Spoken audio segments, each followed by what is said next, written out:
The Gospel of the Lord. Praise to you, Lord Jesus Christ. My dear brothers and sisters, in the Lord, a blessed morning to everyone. Good morning to Father. Pakisabi po sa ating katabi, ako'y natutuwa dahil nandito ka. At pakisabi po sa kabila, ika'y pinagpala dahil nandito ka. Palakpan po natin ang Panginoon.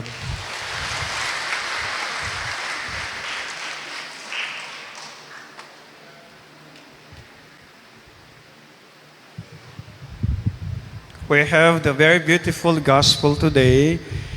It's about mission. And when we say mission, this is what we carry out. This is what being left to us by Jesus Christ to do. When we say mission, this is the very purpose of our life, the very meaning of our life. Kaya po, sabi po natin, I have a mission to fulfill. And we have a very beautiful gospel today that would invite us again to understand more what is mission. And to understand us who are invited to this mission. And again, our gospel is the mission sending instructions of our Lord to the 72 disciples. Perhaps you may ask the question, what is a disciple? What is an apostle? What is a witness of Christ's love and mercy? When we say disciple, a disciple is someone who listens and acts on the words. A disciple is someone who does not only exist for the sake of existence, but his existence is being felt. He acts and moves according to the word. A disciple is someone who has a good contribution in the society. Bilang disipulo ni Jesus, tayo po'y nabinyagan kay Kristo, kaya lahat po tayong nabinyagan ay tinatawag ng ating Panginoon maging alagad niya. By virtue of our baptism, we are called to be missionaries. Amen? And as I have said, a disciple is someone who has good contribution into the society. Kahit papaano, meron kang ambag sa lipunan. Kahit papaano, may nagagawa ka. Kahit papaano, ramdam ang presensya mo sa mundo. Amen? Kaya pakisabi nga sa katabi, mahal ka ng Diyos. Ramdam nyo ba na meron kayong katabi? At higit sa lahat, ay sana po ang ating presensya sa bawat isa ay presensya ng pagmamahal at pagmamalasakit. Amen? A disciple does not only listen, but listens intently and making the word of God felt in his life. That's why Jesus sent the 72 other disciples. Secondly, what is an apostle? An apostoloy, ang isang apostol, sent to preach, sent to proclaim, sent to testify the good news. That's why kung bibilangin po natin, konti lang po ang naging apostol ni Jesus. Maraming alagad, pero konti lang ang apostol. Dahil ang pagiging apostol ay pagpapalaganap ng salita ng Diyos at higit sa lahat pagsasabuhay ng salita ng Diyos, and you're willing really to lay down your life and to shed your one's blood. That is why every time we celebrate the Feast of an Apostle, the heaven rejoices, the church celebrates, because these are witnesses of God's great love and mercy in which we are now proclaiming today. An apostol or an apostle must be walking witnesses of God's providence. They rely on the hospitality of others, living very simple lives and preaching the good news and healing the sick. Jesus again reminding us in our gospel reading today, when He sent them, He said, "Carry no money bag." Huwag kayong magdadala ng supot. Huwag kayong magdadala ng sako. Huwag kayong magdadala ng sandalyas. Ang ibig pong sabihin, magtiwala kayo sa Diyos. The apostles, they're being asked to detach everything. No securities. No attachments. No comfort zones, but only trusting God's providence. And with this, we know that they are not only disciples, they are not only apostles, but they are indeed true witnesses.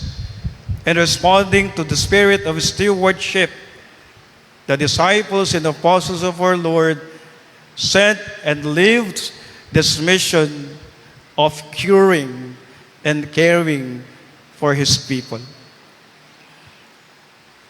Ang palatandaan at indicator po na tayo po'y tunay na alagad ng Panginoon kapag tayo po'y magiging witness ng Kanyang pagmamahal at habag sa bawat isa.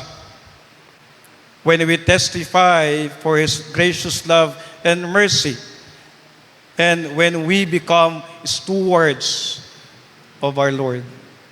Ano po ang role ng stewards? Ang katiwala, katalik na po Diyos, is to cure, is to care. We are witnesses to cure and to care one another. And perhaps you may ask the question now, we are invited and reminded once again that we are the modern apostles and disciples of our Lord Jesus Christ. Tayo po lahat ay tinatawagan ng Diyos. Inaanyayahan ni Kristo maging alagad at disipulo sa makabagong panahon. Hindi man po tayo mamamatay bilang martir. Amen? But there is what we call white martyrdom. When we say what white martyrdom, until the end of your life, you will become faithful to His preachings and teachings of our Lord, embracing your faith until the last of your breath. And we are invited now to be a modern disciple and apostle of our Lord. First, we continue to proclaim the gospel. As Jesus gave instructions to the 72 missionaries, He also gave us each one a mission to carry out. As faithful Christians, we should attract others to the faith by leading exemplary life. This is our job and responsibility as an apostle and disciples of our Lord. Then we should live inspiring life so that others may see. Every time we see a lot of people making difference in the lives of other people, we are being inspired because we make and fulfill our mission in life. Kaya po, we continue to do things supposedly expected from us. That is why you rise up in the morning, because we have the mission to fulfill. That is why we keep moving despite challenges of life. Even we are tired, even we are frustrated, Even we are disappointed for so many times. Even we fail at times. But there is always reason to rise up and move on because there is a mission and reason to live. And most especially in the context of a Christian mind and faith, alam po natin na nabibigyan ng mas magandang kahulugan ang ating misyon kung ang misyon po natin ay para kay Kristo. Amen? That is why we know what keeps us moving. What keeps us doing things is because the very mission that we have, the reason of our life, and the mission of Christ that we carry out in life. Alam niyo po, ito po yung isa sa mga gusto-gusto ko pong gospel reading.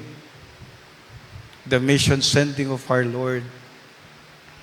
Dahil iniisip ko rin po bilang isang pare, that despite in the midst of we have go through as a priest, you know, what gives us a sense of peace of our heart and mind, despite of all, is the very mission that we made in our ordination.